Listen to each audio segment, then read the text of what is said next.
Shakti Sundari at the Taste of Love Tantra Festival in Byron Bay. I'm here now with Xavier and Issia, who are presenters at the festival. They've just finished teaching a workshop on the God and Goddess within. Welcome. Thank you so much for making the time. Thank you for having us. So I know you've just come straight out of your workshop, the God and Goddess within. Could you just speak to that a little bit for me? I'd love to hear about what your project is and what your passion is. Well, we've realized that we've experienced for ourselves that the divine is in ourselves, and when we embody this divine, both of us, miracles happen on the outside world. Oh, like what? So, like, for example, when you are in love, everything is fine. You are lucky, people are happy with you, everything goes well when you're in love. Yeah. When you're out of love, everything goes wrong. So we are cultivating this unconditional love that starts from within and then gets reflected on the outside. So we have some practical exercise that we do because of course the world is what it is, and sometimes we get contradictions and we get hurt, and it's hard to stay in love in this world where duality exists, where there's the good and the bad, and we get hurt and there's pain. So we are practicing this every day, and we have set up some little practice exercise that we like to share to remember, reconnect with the divine itself, and then shifting this outside reality that just hurt us, connecting with the divine inside, feeling the divine, the beauty, the magic, and then reopening our eyes and watch everything change. Amazing.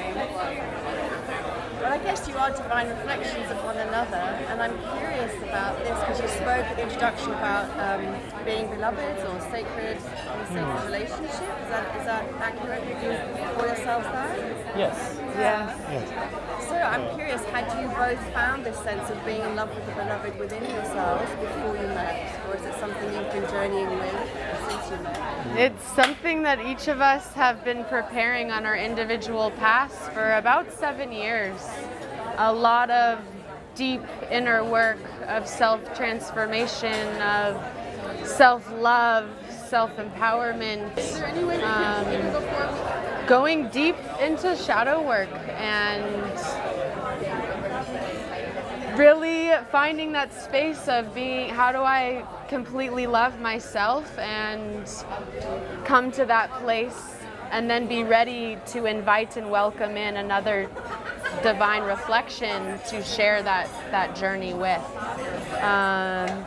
So yeah, it's interesting that each of us that's been a priority for each of us 7 years prior to us meeting. And we have been on this journey now for a little over a year together, and it's just accelerating our growths, our individual growths, and our outer love is being amplified tenfold. We do a lot of inner work by ourselves. Our relationship is based off I am a complete human being, I have an inner feminine inside me, and I don't need anyone. She's doing the same work. She has an inner masculine and she doesn't need anything. Compared to in the past where I was getting something from the feminine because I needed something and I was not so in touch with my inner feminine and I needed my partner to give me what I needed. This is leading to codependency relationship, which leads into a drama usually after a year or two of when the honeymoon phase is based. Now we've been working on our own inner path where I am everything, I work on everything, my ego gets smashed every day, I am surrendering, I'm dying every day, and being born, reborn as a phoenix in pure ecstatic bliss every day. Each time to a higher and higher and higher level. And that's what I'm offering to my beloved. We're only offering to each other. I totally get that, and I totally see that, and I totally understand that for my own journey as well. Yeah, it's beautiful. It's really beautiful. There is a really big piece about the adoration too. Tell me about that. The adoration of the divine. I see in her the goddess. I see past the temporary pain, trauma, emotional craziness. I see the divine in her. And this is a practice. I get triggered too, I get angry, and my practice is, whoa, come back to myself, find the divine inside me, adore this divine, reopen my eyes, see the divine in her, and honor her, respect her, love her.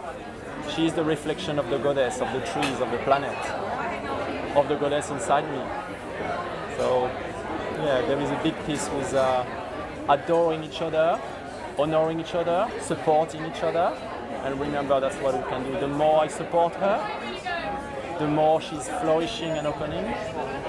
The more she wants to support me, the more I'm flourishing and empowered and happy. And it's just going up and up and up and up and up. I'm just gossiping as you're talking. And my lessons of surrendering and receiving and allowing myself to be more vulnerable and sensitive has been a big journey for me in my independent, I don't need anyone, fuck off, it's way easier without you.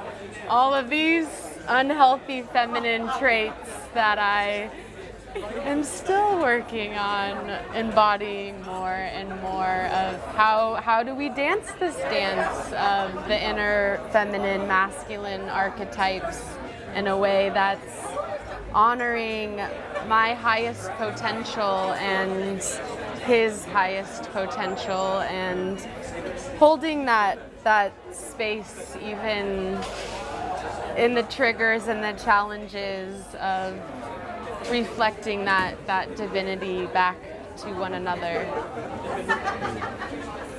I've got one more question for you both, and I'm just so grateful because everything you share is so luscious and delicious and heart-opening and beautiful. Is there one thing that you would say has been most helpful when the shit hits the fan? I'm asking actually personally as well as for everyone else who's going to watch this. Because, you know, I know for me, despite having walked this path and done all this work, shit comes up, the wounds get triggered, the shadow rises. What have you found to be most useful tool, technique, practice in that moment? Watch myself. Acknowledge that I have a lot of anger inside me and that I need to put all my strength into taking this anger not on the person who triggered me and letting it go in a way that doesn't hurt anyone. And then I can see clearly.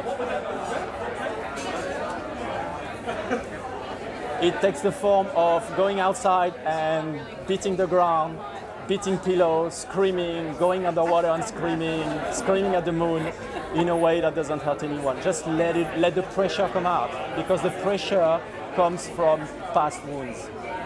It's an accumulation of non-expressed emotion, of non-expressed pain that just get triggered now, and it's not fair to get her cope with 20 years of trauma just because she stepped on my toes.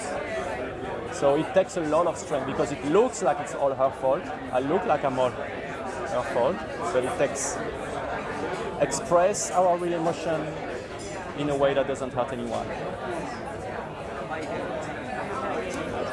And you? For me, is to keep showing up, even when it hurts, to allow myself to find the courage to keep feeling. I have past patterns of disassociating. The body has so many ways of, my other one is shutting down or running away or checking out, either physically, energetically, whatever. We all have these ways to self-protective mechanisms of checking out. So it's how can I continue to show up even when it hurts, to stay in my body, to stay present, and to give permission to whatever I'm feeling, remembering that all is love. My anger is love. My pain is love. Everything is welcome. You know, enough of this suppressing or this is, I don't want to feel shit, or this is a bad emotion, and I only want the good one, or all of these labels, going beyond to remember that everything that I'm feeling is a key and a tool to help lead me to something else. every part of the shadow or the pain or the frustration or any of the triggers are always a key, a portal for me to transform and transmute back into love. Every piece is just, I've forgotten. So it's just giving me that pain as a reminder to connect me back to source again, to remember that I am love, and I just forgot. So I feel that we're all here, part of this reawakening, this remembering, this Isis impulse that I feel so strongly with is just remembering. And then we remember, and then we forget again. And then, oh, I'm not gonna forget this time, I really got it. It's like so here. And then we slip back in again.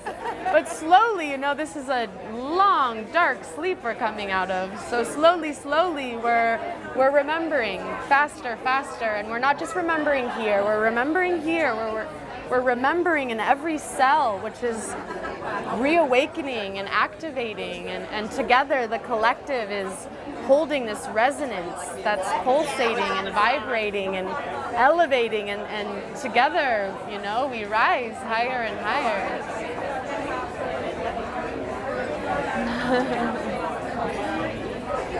So just holding that remembrance, even in the shit, that it's all divine and it's all perfect.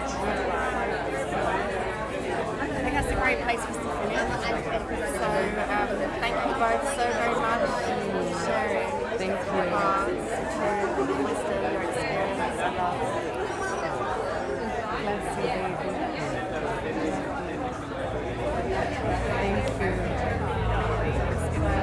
Thank you so much for watching. Join me, Shakti Sundari, on our next Heart to Heart. Bye.